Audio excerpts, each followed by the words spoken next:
వంటగదిలో ఉండొచ్చా అంటే నిజంగా చెప్పాలంటే వంటగదిలో అసలు పూజ రూమ్ ఉండకూడదు. It's clear cut.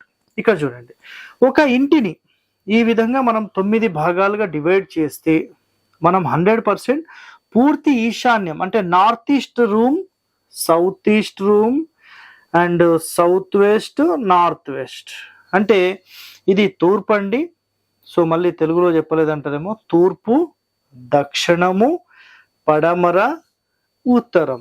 సో ఈ 4 దిక్కులకు సంబంధించి మనం నిజంగా అసలు పూజ ఎక్కడ చేయాలంటే north east is the first and best place అండి.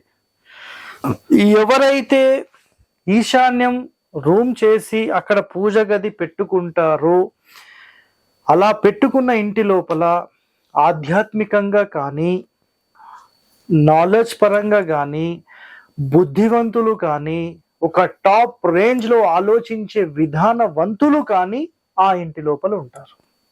సో ఇలాంటి సమాచారం మీకు కావాలంటే మీరు వెంటనే మన ఛానల్ని సబ్స్క్రైబ్ చేసుకోండి.